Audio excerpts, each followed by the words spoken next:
Hello and welcome back to my channel. My name is Rashida or Dr. Rashida. And so in this video, I'm just going to talk to you guys about how going from student to provider as a new nurse practitioner in a new specialty, how it all went down, how I'm enjoying it or not enjoying it, and just the whole process. So if this is something that you're interested in, stay tuned. Let's talk about how did I get this position. Let me just go back. When I was in my master's program, I was working with a nurse practitioner getting my clinical hours. And she was a nurse practitioner that had her doctorate degree. So when you get your doctorate degree, you have to do what's called a doctoral project.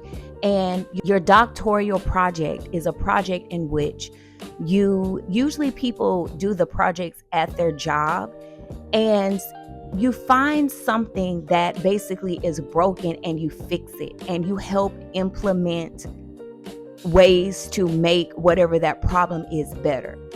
So she did her project on the effects of untreated sleep apnea on patients. And basically what her project showed is that a lot of times when people have untreated sleep apnea, it can cause a lot of issues that we see in primary care, such as high blood pressure, diabetes, and so many other things. So basically, her project was about if patients came in and they were having certain symptoms, she would refer them to get a sleep study.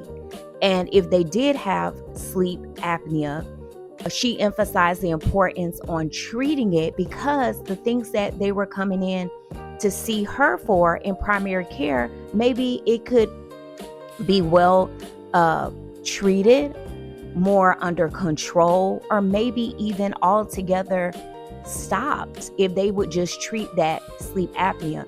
So I was like so fascinated by her project, and I would always tell her like, oh my gosh, this is such a good project. And even though I've been a nurse for a long time, I just never knew about the effects of untreated sleep apnea. I never really had to deal with sleep apnea. After I graduated from my master's program, one of my coworkers from a previous job that I had worked years before, she had reached out to me, and she was saying that there was an opening at her job, and she worked in sleep medicine. Now, mind you, I had never even known that this was an option, that this was a specialty. I never even heard about it. And so that's one reason I want to make this video, because if you are a new grad nurse practitioner and you're somebody like me who you know that primary care is not for you and you want a specialty, I just want to raise awareness to let you know that, hey, this might be something you could be interested in. So again, going back, so the coworker that I knew from a previous job reached out to me. At that time, I did not pass my board exam. So I could not move further with taking that position. Also, I was starting my doctorate program 3 months. I started it 3 months after my master's program. So I was getting ready to start a new program. I still was trying to study to pass my board. So I just had a lot going on at the time. So unfortunately, I couldn't accept the position. So fast forward, I graduate with my doctorate program. I passed my boards. Now I'm ready to find my first job as a nurse practitioner. So I remembered about this job at Sleep Medicine. And so I reached back out to that old coworker of mine, and she was like, wow, I hadn't talked to her in a while. And she was like, I was just thinking about you. So that's so, ironic that you reached out to me. And so basically the way that I got the job was she spoke with somebody from HR, told them about me. And, since she had been there for, she's been there for several years now. So of course, if she comes with a recommendation, they're going to, listen. And so basically, she talked to them about me. Somebody from HR reached out, and my initial interview was a phone interview with somebody from like the HR department. So what I did is, with the help of ChatGPT, I just asked ChatGPT, hey, what are some great questions that I can ask during my first initial interview? And so they compiled a list of questions. And of course, you want to tailor those questions to your specific needs and what truly is important to you. You don't want to just copy paste what ChatGPT says. You want to go through those questions. Does this apply to me? Is this something I even care about? And questions that really meant a lot to me, I just kind of put like an asterisk by them so I can make sure to ask those questions. And then I asked some questions that ChatGPT may not have given me, but questions that I felt were important to me and specific to me. So during that phone interview, the guy from HR, he was very patient. I was able to go through all the questions that I wanted to ask. And so after that, I didn't hear from him for a little while. And so I sent out an email, and just to let him know, like, I was still very interested in the position. I just wanted to close the loop if we were going to move forward or not. Of course, it was very nicely worded and it was very professional. And I'm glad that I sent that email because, you know, he said, yes, we're still very interested. Because sometimes, like, the jobs, they can be very busy too.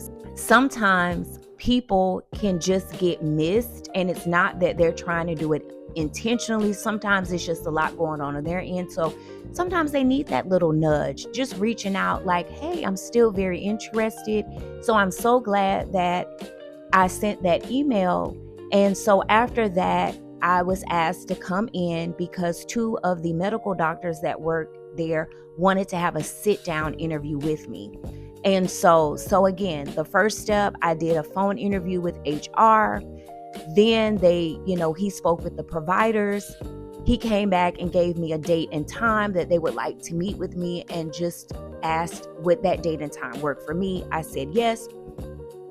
So I went in and it went so well. Like, it was just like we were having a regular conversation. They were asking me questions, about why was I interested in sleep medicine. And I was telling them, like, I was just honest. I said, I didn't even know this was a specialty that I could do. And then once I found out I was very interested. I told them about how my preceptor in my master's program did her doctoral project on, sleep apnea, and how I thought that was absolutely fascinating. I told them, I wanted to be in a specialty. I also was very honest about what I wanted. I told them I wanted to be set up for success. I wanted somewhere that would train me well, because I said I don't have any experience in sleep medicine, but I feel like if you all take the time to really pour into me in the beginning, that I will be a great provider. I told them, that I was looking to be somewhere long term. It's not my desire to have a job and just be there for 6 months. Like, I want to be planted and be somewhere that I can grow. I told them I value a place that values teamwork and, working in a non-toxic environment. And so it seemed like we were aligned on what we both wanted. And because I had such a great and thorough interview with the HR on my phone interview, really a lot of questions were already answered, but we just had a very good dialogue. And so I felt that it went very well. When I left the interview, I was like, no matter how it turns out, I felt that it went well. And it did, because the next day I got an offer letter. Another thing that I loved about this job, before I left the job, one of the providers gave me a book on sleep medicine, and she gave me a printout of what my first 4 weeks would look like. And that was another thing in the interview. I told them I like structure, I like organization, I love process improvement. So any place that I work, my mind always thinks about like, how can I make things better? So I told them that at some point I would love to get into like some process improvement. And that's what I did my doctoral project on. That was the whole basis of it, them teaching us how to go in places and see things that could be improved and how to improve, whatever that thing is, using evidence-based practice. And I really love that. So I just want to put that in there so they can know down the line that if there are areas that I can help improve, I would love to do that. So anyway, so going back to what I was saying, as I was leaving the job, one of the providers, she gave me a book about different sleep disorders, and she gave me an outline showing me what the first 4 weeks would look like. I was assigned readings out of that book, and I thought, wow, I love this. It's like I was getting homework and just, that was just, I never experienced that with a job before. So the first day of my job, we went over some of the readings that I was assigned to do. And I was, side by side with the doctor. She was teaching me. We were talking about all the fundamental things that I would need to know working in sleep medicine. And that's why when you go in for your interview, it's so important to tell them your expectations. I have NP friends who graduated and people just throw them out to the wolves, even in specialty areas with no proper training. So if that's important to you, definitely emphasize that during your interview, that ask them too. Don't be afraid to ask, what does your orientation process look like? And if it's not what is going to be sufficient for your needs, then talk about it and say, okay, well, I see that you only offer 2 weeks of training. What does it look like if I feel like I need more time? What can I do to make my experience, get the most of my experience, get the best training possible? What can I do? Are there books that I can read? Or are there things that I can be reading up on before I even start this job to help give me a jump start? So anyway, so again, my first week, I had assigned readings. We went over clinical guidelines. We went over common disorders seen in sleep medicine. So we would also go and see patients. And what I loved is that when I was shadowing the doctor, a patient came in with narcolepsy. So she said with cataplexy. And so she asked, hey, could you talk to Rashida about what are your symptoms like? When you feel this coming on, can you describe to her what it feels like? Can you just take her back on, how you felt and what your symptoms like before you were on medication? And I love that because I love hearing stories, patient stories, because it helps me to remember. So when we would see a patient, like we saw another patient with REM sleep disorder. And so she asked that patient, to tell me about what were his symptoms like and what was happening with him, so I can kind of, put 2 and 2 together from what I'm reading and then when I see a patient real time.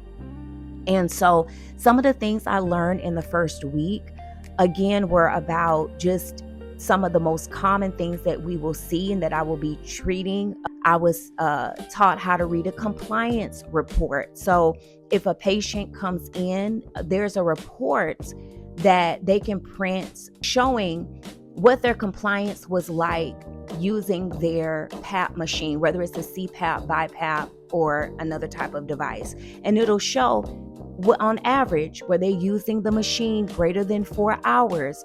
How many apneas were they having? How many times did they stop breathing during the night? And are they compliant? Were there a lot of leaks in their mask? What's the difference between obstructive sleep apnea and central sleep apnea, and restless leg syndrome, insomnia? Going over this charting system that we use. So it was just a lot of great information. And I love that we have been focusing on clinical guidelines, because they base their treatment off of clinical guidelines, and that is so important to me. You definitely want to be using evidence-based practice wherever you go. That's so important. You don't want to just be treating people willy-nilly, but you want to look at the guidelines and say, well, what do the guidelines say? What are the best practices?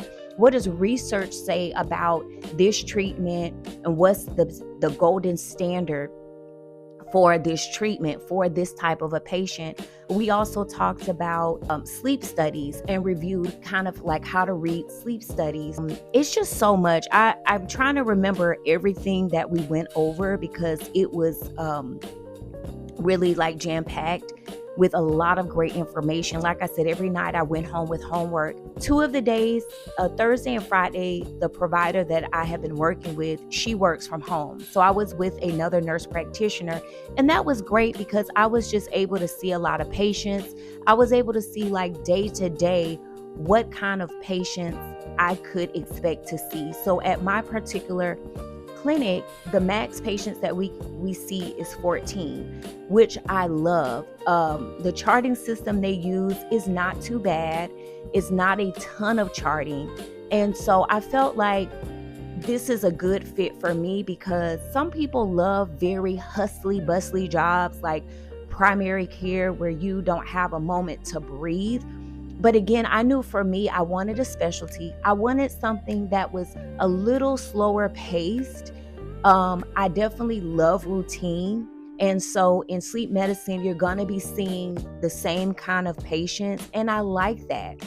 I feel like for me, primary care is just way too broad. And the types of patients that you can see could just be, you don't know what's going to come in the door. I love in sleep medicine that we are just dealing with sleep-related disorders, sleep studies. It's more concentrated, and you're just focusing on specific diagnoses versus, in primary. And it's not to bash anybody working in primary care. Some people love primary care. I'm just giving my perspective and why I knew working in a primary care setting was not for me. And I know a lot of people feel that when you're a new provider, or even like a new RN, oh, you need to start on a med surg unit. Oh, as a new nurse practitioner, you need to start in primary care. And I just don't agree with that. I feel like if that's what you want to do, that's wonderful. But if you're somebody like me that you would hate working in primary care, don't do it. Go into a specialty. If at some point down the line you want to go in primary care, you have to go that way, you can learn it. You can learn anything. You know what I'm saying? I just don't feel, I get the concept of, having that, foundation and base, but I just feel that it's more important that your mental health, your work-life balance, your peace of mind, that those things be taken into consideration over what other people in society think you should do. Do what works best for you. Do what you feel like you will love and you can thrive in, and you'll be happy going to work and doing, and something that's going to be sustainable. That was another thing for me. I knew working in primary care, that just was not going to be sustainable for me. I knew I wanted something that would be more long-term. And so I knew that if I went to primary care, I knew I wouldn't last very long. And I didn't want that. I don't want to and it's a lot that you have to go through when you got to get your license. You got to get your credentials. You got to get your DEA so you can prescribe medications. It's a lot that you have to go through, and only for you to just turn back around and quit that job. So definitely keep that in mind. So far, what I would say about my first week is that I had a very good week. They have drug reps that come to the job for lunch. So pretty much almost every day there was a drug rep. And basically what a drug rep is just say there's new or, drugs on the market to treat like narcolepsy. Like there was somebody that came in and talked about a drug to treat narcolepsy. There was, somebody that came in to talk about a drug to treat insomnia, for example. And so basically they will tell you all about the drug, and they bring us lunch. So during our lunch, the drug reps will come. They'll talk to you about whatever the medication is, how to use it, what patients would benefit, side effects, whatever you want to know about the medication. And they bring you lunch. So that way you're able to have food and eat, and while they do this like presentation or whatever. And so I love that because everything is so new to me. So anything new that I'm learning, I'm just taking it all in, and it's exciting for me.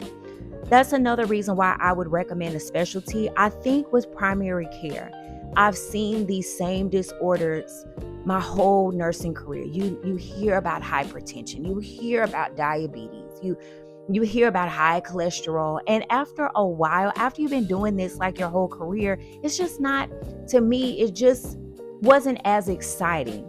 So getting into sleep, and I love to learn, like I'm very nerdy.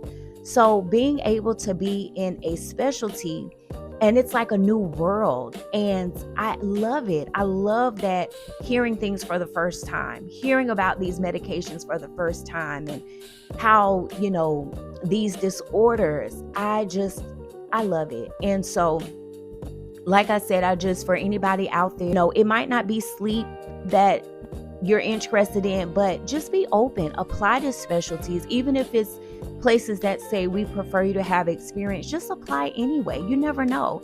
Give yourself a chance.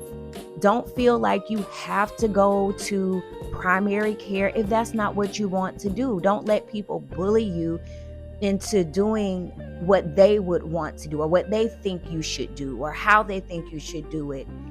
Don't let anybody bully you into that. Do what you want to do. Do what's going to make you happy. Another thing I want to touch on, so the nurse practitioners in my clinic, we do prescribe medications. Now, we cannot prescribe stimulants, and there's other things I think we can't prescribe. So there are some limitations, but just for anybody interested, we do see patients. We do diagnose patients. We do prescribe medications. And at my clinic, they like to keep you with the same patient. So now that I'm starting out new, they will try to assign me new patients coming in so I can follow those patients, which I love. I'll be able to diagnose them, start them on a treatment plan, and follow them. So I definitely love that consistency. I love that I'll have, for the most part, my set patients that I'll be able to see and build a relationship with. And so that's very exciting to me. So that was my first week. I had a wonderful first week. Now in the second week, after I finish this video, I have to go study and review the material that me and one of the doctors are going to review tomorrow. So what I'm expecting in week 2, just to continue to learn. I'm really hoping to get more experience like on their charting system, because I've just observed like how they chart, but I really am hoping to get more hands-on experience and really learn that charting system, because you all know, like when you go to a new job and you have to learn a new charting system, that can be definitely like a learning curve. So that's something that I'm hopeful for, to be able to have that done. If you guys have any questions, anything that I forgot, definitely comment in the comment section, and I will definitely answer your questions. If there's any other topics that you would want me to cover, if you guys want me to come back and tell you how week 2 went, my first month, my first 6 months, just let me know if this is interesting to you. Thank you guys so much for watching and tuning in. Until next time.